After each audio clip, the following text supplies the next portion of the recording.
Magandang hapon mga kabay. So meron pa akong estimate dito mga kabay, 39163. Ayan. Bali, ang model nito mga kabay, dito 5901. Ayan. Yan mga kabay, nakasaksak po yan. Ayan. Gumagana naman siya mga kabay. Di ko alam ba't dinala dito ng customer. So titesting natin.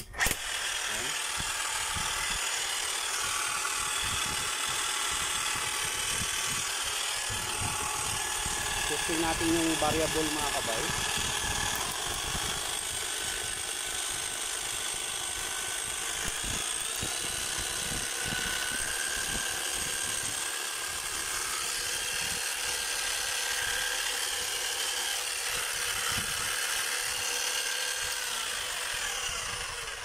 So yan mga kabay, gumagana po siya.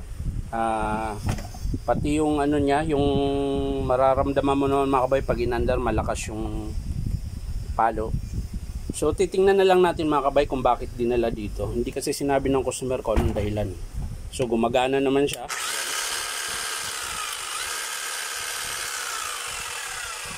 So titesting natin yung hammer mga kabay, baka sa hammer.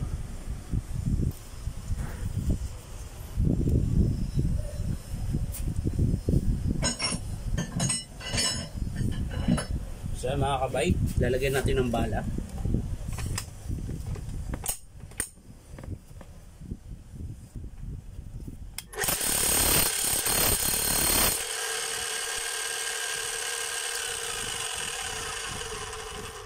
Ang lakas po ng hammer niya mga kabay, so okay po yung hammer.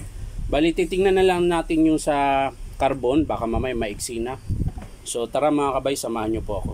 So yan mga kabay, nabuksan ko na po. Una muna natin i-check yung carbon.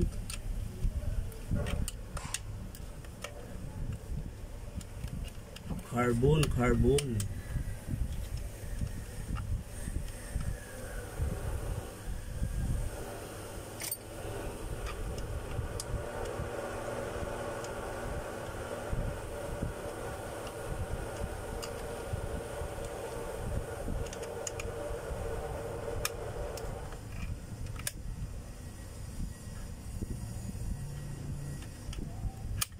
So ayan po yung carbon mga kabay, kalahati na po, ayan.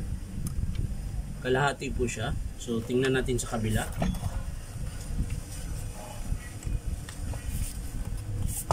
Ayun.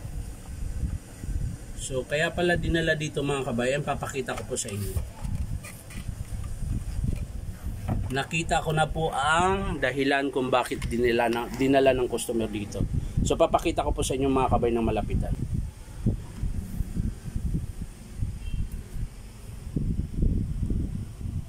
Ayan po mga kabay, oh. Ito po. Ayan, oh, nakasuksok na lang po. Wala na po siyang terminal. Siguro naputol ito mga kabay. Kaya ang ginawa nila, binuksan nila mga kabay. Ayan. Binuksan nila.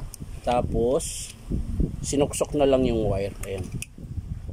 Yan po yung dahilan kung bakit dinala ng customer. Ayan. So ito mga kabay, pwede rin naman yan ihinang na kahit wala na yung terminal. So didiretso natin dyan sa terminal na yan mga kabay. Ayan. Dito po siya natin ihinang. Ayan po. Yan. Dito po. Yan. Itong wire na to ihinang po natin dito. Tapos magpapalit din tayo ng carbon brush. Maiksi na rin yung carbon brush ng mga kabay. Yan. So yun po yung dahilan kung bakit dinala ng customer. Ito po, putol po yung wire. Galing po ito ng field coil. Ayan. So yan po yung ihinang natin mga kabay. So yan po mga kabay, hihinangin ko na po.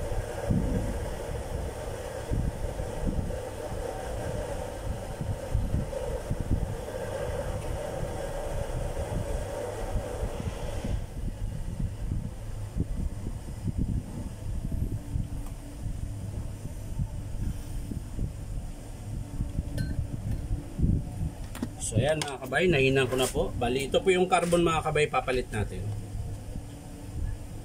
Ito. So ito po yung carbon mga kabay. Ayan. Bali kakabit po natin dito.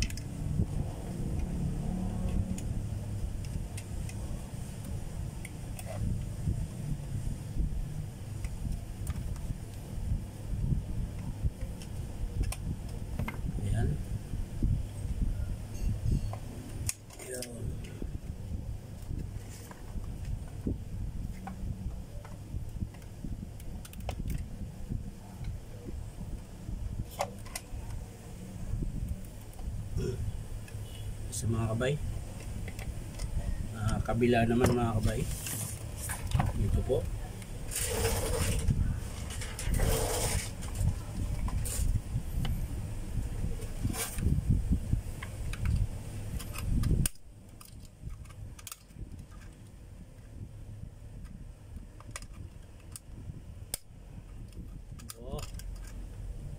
Ayos to ah. Bah, nakadala, hindi nakailan na. Yan.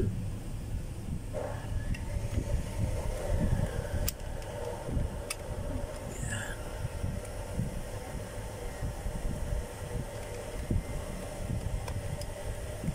So yan mga kabay, nakabit ko na po yung carbon. Tapos nahinang ko na rin siya. So iti-testing natin na ganito mga kabay.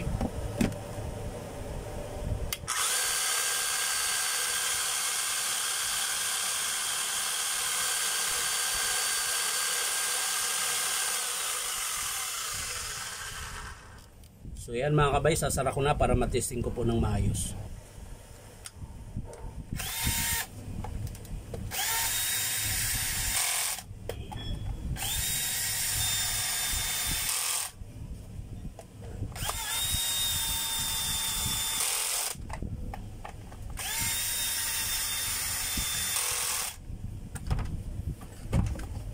So yan mga kabay, titesting natin sa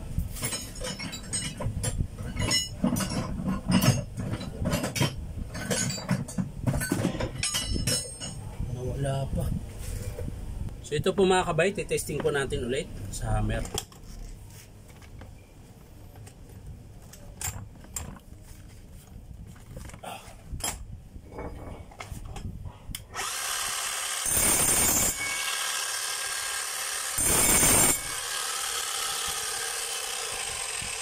So ganun po siya kalakas mga kabay, tumibag. So okay na po yung mga kabay, bali ang sira niya lang talaga yung wire sa field coil. Bali natanggal lang po siya doon sa pagkahinang ay sa terminal niya. Siguro maluwag yon, kaya nag-spark na pudpud yung terminal. So ang ginawa natin mga kabay, hininang na lang po natin. So ang babayaran po ng customer dito mga kabay is labor lang po tsaka itong carbon.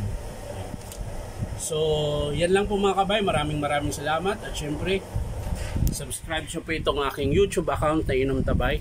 At sa mga gustong magpagawa pala nito mga kabay, pwede kayong pumunta rito sa 530 T. Alonso, Santa Cruz, Manila. Ayan.